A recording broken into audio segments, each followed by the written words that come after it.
Ya, pues entremos en materia con nuestro entrevistado de esta mañana, Paula, Claro. porque estamos hablando ahora de energía eléctrica en lo fundamental, porque hay noticia por ahí por distintos lados. Por una parte, el tiempo que ha transcurrido desde los cortes del invierno, que se tradujeron en un daño importante para miles de personas, miles de hogares, que se vieron con el suministro eléctrico interrumpido por varios días y con muy mala información de la empresa principalmente apuntada aquí. No fue la única con problemas, pero fue la que tuvo más problemas y los más masivos, como es Enel, de capitales fundamentalmente del Estado italiano. Si bien es una empresa mayoritariamente privatizada en Italia, hay un 23%, si no me equivoco, que sigue perteneciendo al Estado italiano, que tiene la sartén por el mango ahí en la gestión. Y por otra parte, con una situación que estamos heredando desde el congelamiento de tarifas del estallido y que después se extendió durante la pandemia de las tarifas eléctricas, que se tradujo en que este año estemos viviendo ya hasta aquí 2 o 3 capítulos de normalización tarifaria, lo que ha significado unas enormes alzas en las cuentas de la luz. Y se viene el tercero. La última fue ahora recién en octubre, muy fuerte, ¿sí? Y lo estamos resintiendo todos en las cuentas que estamos recibiendo. Bueno, de eso queremos hablar con el ministro de Energía, Diego Pardo, a quien tenemos aquí en el estudio. Bienvenido, ministro. Ministro, bienvenido. Buen día, Paula, buen día, Mauricio. Ministro, justo hoy se cumple 4 meses. 4 meses de esos apagones del 1 y el 2 de agosto de este año en la región metropolitana, fundamentalmente, pero también en otros lugares del país, que mantuvieron a algunas personas en algunas comunas por 15 días sin suministro eléctrico. Ahí se anunció el inicio de un proceso de caducidad de la concesión de Enel, y la idea es saber un poco en qué está ese proceso, porque entre medio han pasado algunas cosas con la compañía que ya Mauricio describía, pero ¿en qué está ese proceso de caducidad de la concesión de Enel? Bueno, estos procesos de caducidad que nunca se habían utilizado en el caso de empresas de distribución eléctrica, sí se habían usado en el caso de empresas de distribución de agua potable. Claro.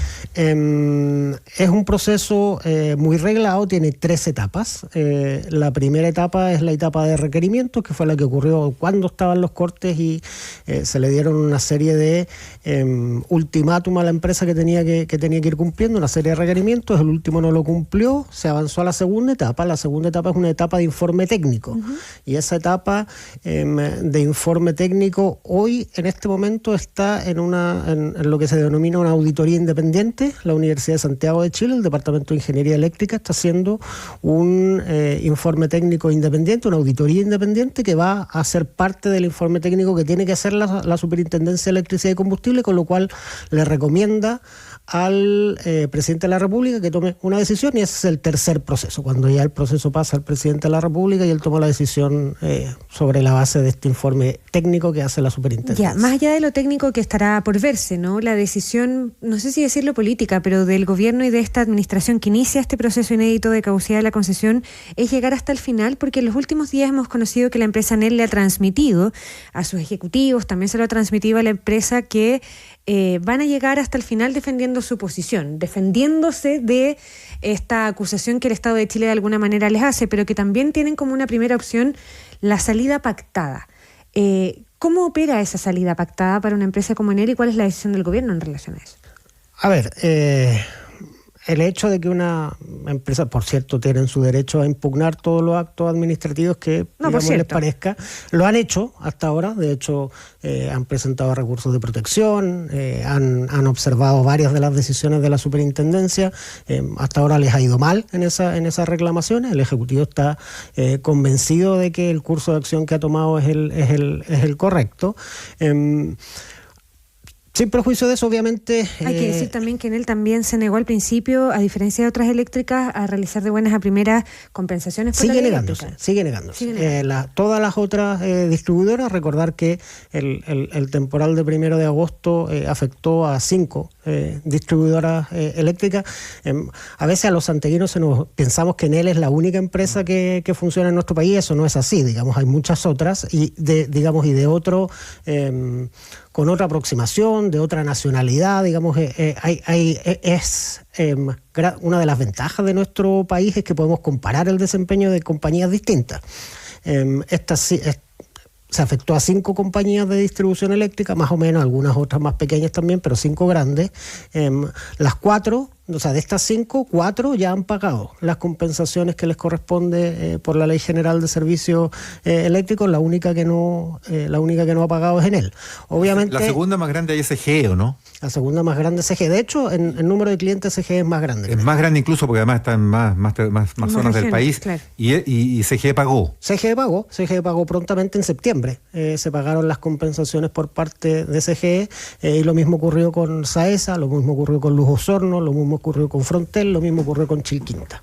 Ya, la pregunta, ministro Pardo, es si es creíble realmente que se va a desembocar en una caducidad, o por la vía que preguntaba Paula, de una solución pactada, o no, puede haber, o puede forzarse en él a que se termine o compensando a los clientes, o no sé, buscando que no sé qué otra solución puede haber. Claro, lo que pasa es que cuando uno, y por eso es importante esta referencia que quieren llegar hasta las últimas consecuencias en todo tipo de tribunales, nacionales o internacionales, uno tiene que ser muy prolijo y muy cuidadoso en no anticipar las decisiones de lo que vaya a ocurrir en las etapas posteriores, porque eso obviamente daría un argumento para impugnaciones posteriores. Entonces, en este momento nos estamos tomando con la mayor seriedad esta segunda etapa de informe técnico, donde se está evaluando el desempeño de la empresa.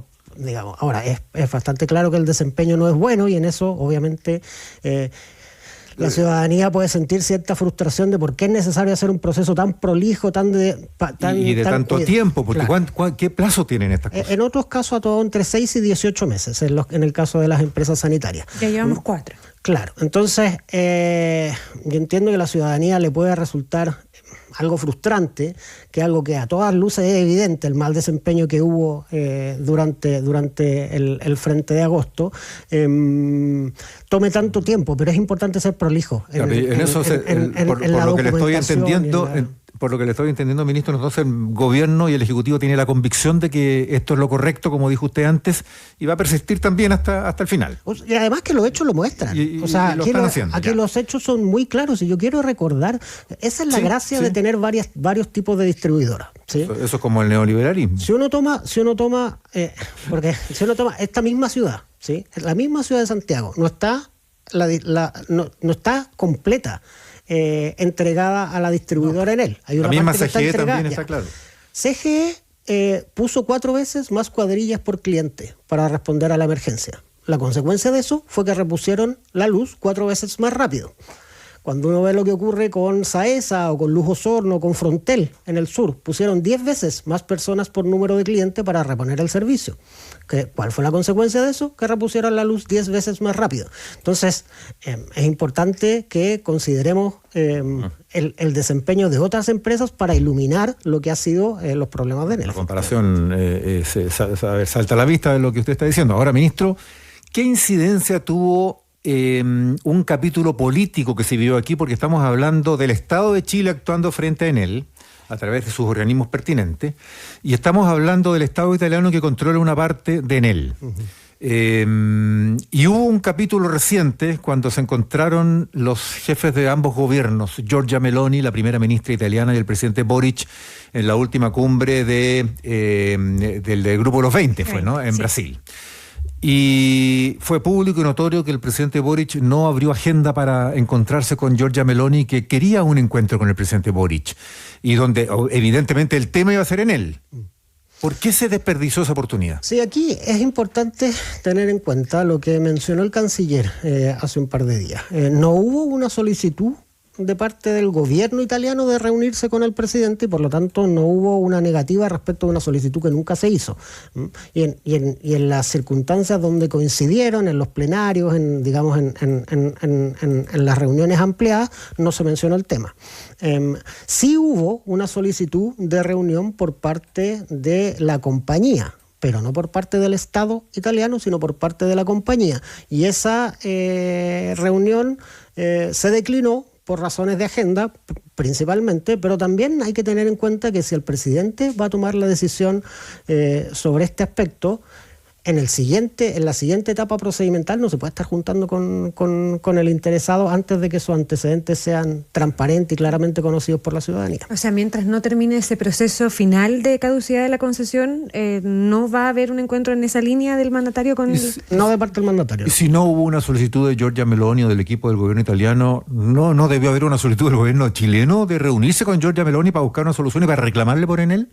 Eso ya se hizo por los canales diplomáticos correspondientes porque acá lo importante era, sobre todo cuando todavía no se reponía el servicio, hacerle llegar el malestar que existía, y eso se hizo a través de los canales diplomáticos, se hicieron notas a través del embajador respectivo. Pero tenía la primera ministra ahí al frente, podría haberse juntado con ella y haberle dado más fuerza a ese reclamo.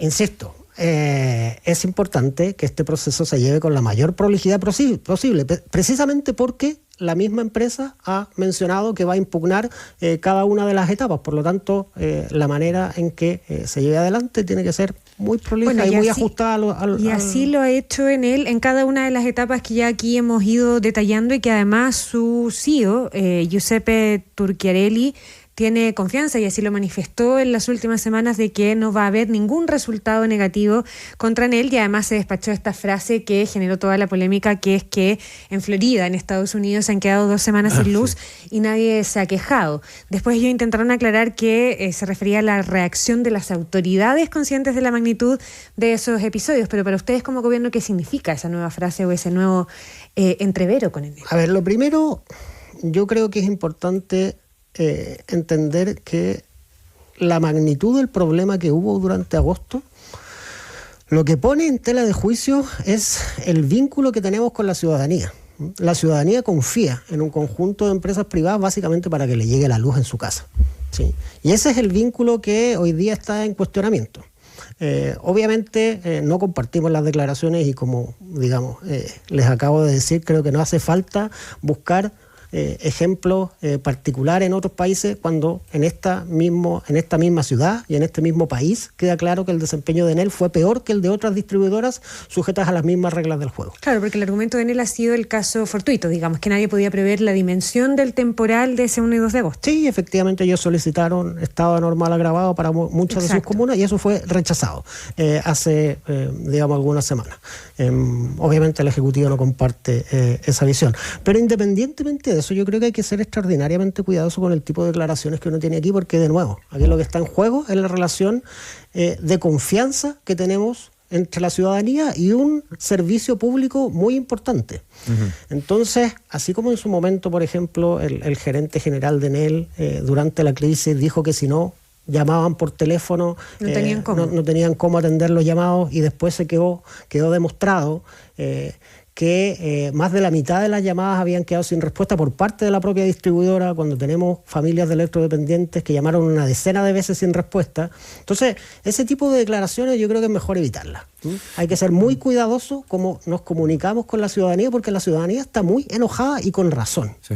Ministro, cuando apareció, vuelvo a un punto que le había insinuado al comienzo, cuando se anuncia este proceso, hubo visiones técnicas, incluso de gente que está metida en el ámbito, en la comunidad energética, que decían, a ver, esto es difícil de que prospere o de que realmente llegue a puerto final, porque es muy complejo caducar una concesión de esta envergadura, más en la gran capital chilena, así como fue difícil en su minuto el tema de los ejemplos de las empresas de agua que usted mencionaba, porque hay que tener solución de reemplazo, y además hay que tener una transición en que alguien se tiene que hacer cargo. Entonces, imagínense, llegamos a la caducidad, va a haber un minuto entonces que se caduca el contrato de concesión con Enel, supuestamente.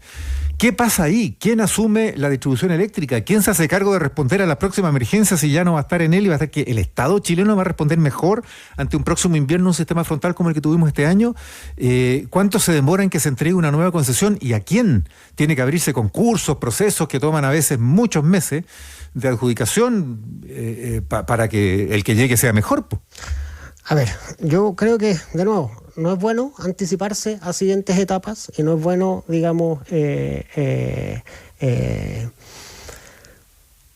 hacer hipótesis respecto de cosas que todavía no ocurren. El procedimiento está arreglado, efectivamente nunca se ha usado. Estamos en un curso de acción donde todas las alternativas son complicadas.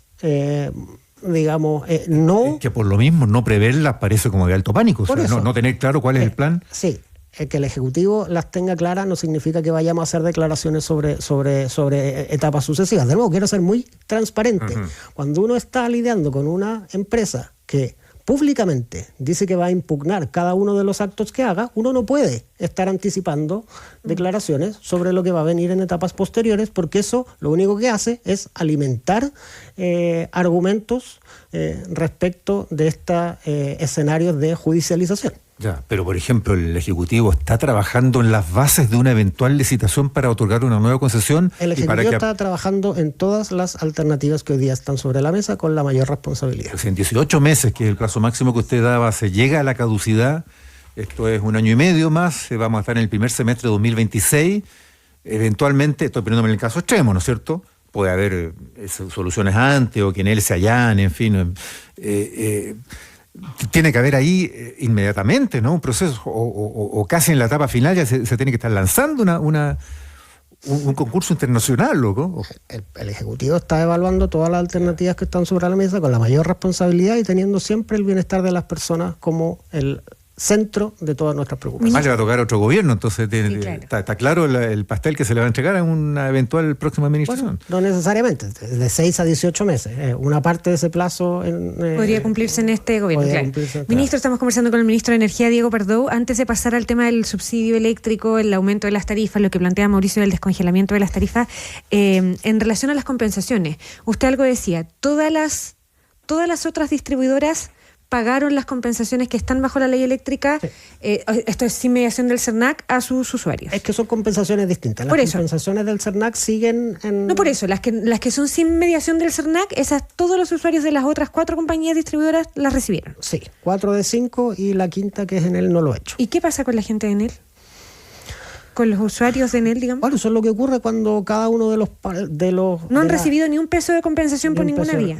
No han recibido ni un peso de compensación. Y bueno, eso es lo que ocurre cuando cuando una empresa toma la decisión de impugnar cada uno de los actos. En el caso de las otras, decidieron no hacerlo, trabajar colaborativamente con el Ejecutivo en la determinación de la magnitud de estas compensaciones y pagar lo más rápido posible. Y, digamos, creo que eso muestra también la buena, porque cuando hablamos de distribución... Lo único que pueden aspirar es a los procesos que está llevando CERNAC. No, a ver, ellos tienen derecho a estas compensaciones y el Ejecutivo se va a preocupar de que estas compensaciones sean pagadas. ¿Cómo?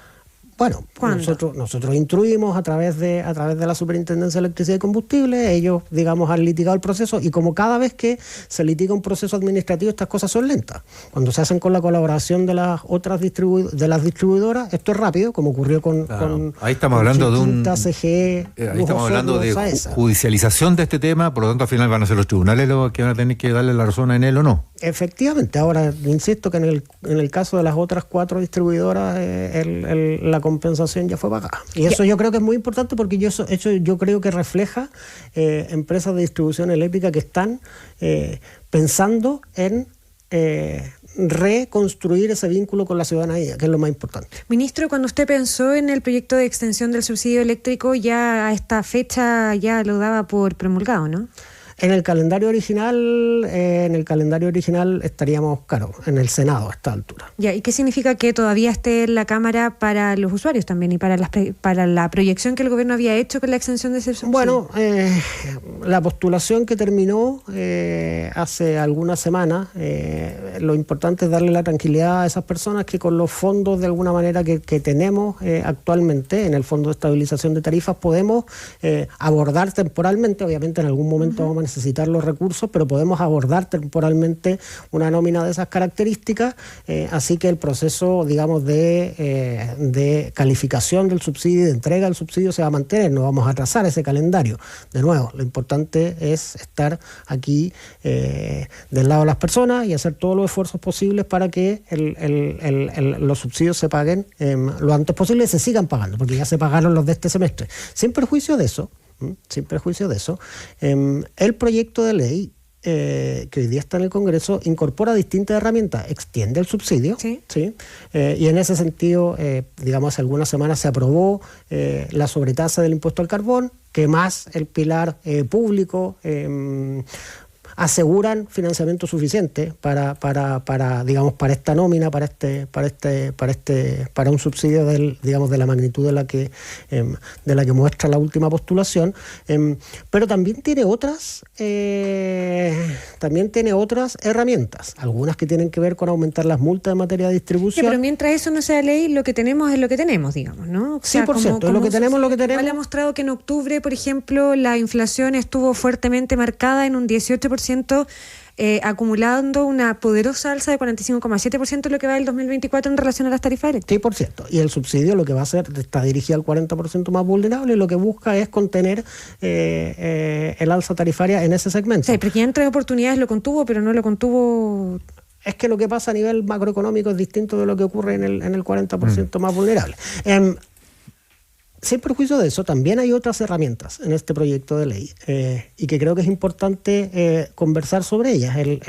Hay en el proyecto de ley lo que denominamos nosotros Bolsa Pyme y APR, que le permitiría a las pequeñas y medianas empresas y a las asociaciones de agua potable rural acceder a energía un 30% más barata de la que accederían de otra manera. Esta Bolsa Pyme fue diseñada, el trabajo prelegislativo fue solicitada por la oposición, en particular por la bancada de Renovación Nacional. Sin perjuicio de ello, y yo aquí quiero ser bien transparente, la semana pasada la oposición votó en contra. Se rechazó en la Comisión de Energía, de hecho. Se rechazó, 6 votos a favor y 5 en contra, sí, claro. Pero las 2 abstenciones hicieron que se votara en contra. Que no se aprobara. Obviamente nosotros lo vamos a reponer, esta Bolsa Pyme, con algunas modificaciones. Hoy, en un rato más, me voy a juntar con asociaciones gremiales de pequeñas y medianas empresas, con asociaciones de consumidores, con asociaciones de agua potable rural que han solicitado reponer esta medida. Pero ahí yo creo que es importante entender que esta es una política que va a trascender este gobierno. Tanto el subsidio como esta Bolsa Pyme van a trascender el periodo de este gobierno. Por lo tanto, yo creo que es importante que dejemos un poco la lógica de la política de trincheras y nos abramos a poner en el centro la preocupación por las personas y en este caso por las pymes. Esta fue, de nuevo, algo que fue solicitado por la propia oposición. Entonces no se entiende bien la razón por la cual se vota en contra de eso la semana pasada, digamos, ¿no? Y yo creo que es importante que miremos este problema desde una perspectiva de Estado, ¿sí? Teniendo en cuenta que el proceso de estabilización es importante acompañarlo y es importante, el gobierno está disponible para abordar todas las observaciones constructivas, para abordar, digamos, todas las críticas que se puede hacer a las cosas que presenta. Sí, una de las mayores fue, ministro, la baja tasa de postulación a la ampliación del subsidio en las últimas semanas. Ahí me perdí yo. Eso entonces ya quedó así, los que postularon son los que postularon, y ahí se habló de una solución alternativa porque quedarían unos recursos disponibles que no va a usar, la gente no los va a aprovechar para compensar sus alzas de las tarifas eléctricas, no va a tener subsidio, pues ya no postuló. Entiendo que es así, ¿no? Sí, pero hay más postulaciones. ¿Hay más de las que se informaron o hay todavía? Es una por semestre, entonces va a haber otra en abril. Ah, ya, bueno, pero la actual hasta ahí llegó y se ha hablado de recursos disponibles para soluciones de otro tipo, como por ejemplo los paneles solares para gente que no tenía acceso a esa energía alternativa. Sí, eso es lo que esperamos votar esta semana. Ah, ya, está en curso. Esta misma semana vamos a tener noticias. Esta misma semana esperamos votar eso. Entonces, de alguna manera, lo que ya se ha votado garantiza una nómina de más o menos 2.100.000 personas. Tenemos 1.950.000, o sea, permite un crecimiento orgánico, por así decirlo, de la nómina de subsidio sobre la base de lo que ha sido más o menos. Lo que pasa es que se esperaba que al tiro fueran los 4.700.000, ¿no? Sí, bueno, cuando uno implementa las políticas públicas siempre hay este tipo de desafíos y vamos a seguir tratando... ¿Fue un tema de comunicación, de difusión? ¿La gente nos informó? ¿O por qué? ¿O desinterés? ¿Por qué? ¿Cómo se entiende? ¿O cómo se lo han explicado ustedes en este tema? Hay varios factores que abonan en aquello. El primero, que tiene que ver con el requisito de tener las cuentas al día, muestra que ha sido un disuasorio porque la gente no está segura si tiene las cuentas al día o no. Entonces es un disuasorio a la postulación. Eso es algo que estamos abordando en este proyecto de ley en particular. Y también hay un asunto que tiene que ver con se instaló la idea de que los arrendatarios o las personas que vienen en calidad de llegado no pueden postular y solamente los propietarios pueden postular. Eso no es cierto, pero para desarmar estas noticias falsas que se instalan especialmente en los sectores más vulnerables de la población no es fácil, digamos. Uno tiene que hacer campañas comunicacionales dirigidas, digamos, bien inteligentes, capaces de, digamos, hacer llegar esa información específica. Esos son los dos principales factores que muestran nuestro análisis de las postulaciones. Pero es importante, de nuevo, en el caso de las pymes, nosotros vamos a reponer esta bolsa de acceso a precios preferentes, y ahí el llamado es, obviamente a sumarse a esta medida, y si existen reparos respecto, por ejemplo, de la extensión de esta propuesta hasta el 2034, eso, una parte de la oposición ha señalado que eso genera demasiados costos a la gran industria. Nosotros estamos dispuestos a limitarlo en el tiempo, ¿sí? Pero es importante discutirlo sobre, o si hay otras alternativas, poner alternativas sobre la mesa. Pero hay apertura a hacerlo. La oposición no ha puesto, en materia de pymes, la oposición no ha puesto ni una sola idea sobre la mesa. Ok. Vale. Solamente la propuesta del gobierno, que de nuevo fue rechazada el miércoles pasado. Ya, pero aquí se declara el allanamiento del gobierno a discutir esas posibles ideas alternativas, porque ahí hay un tema de crecimiento económico, de impulso que está en discusión también. Efectivamente, tenemos el compromiso, nos vamos a juntar hoy día lunes con todas las asociaciones de pymes, de APR y de consumidores, vamos a reponer el articulado. Si existe alguna observación en particular que puede permitir limitar la oposición, el Ejecutivo siempre dispuesto a escuchar. Muévanse pues ahí los parlamentarios y sus equipos técnicos. Gracias, ministro. Ministro de Energía, Diego Pardo, gracias por venir a venir. Gracias a ustedes, que le vaya muy bien. Encantado, que estén bien.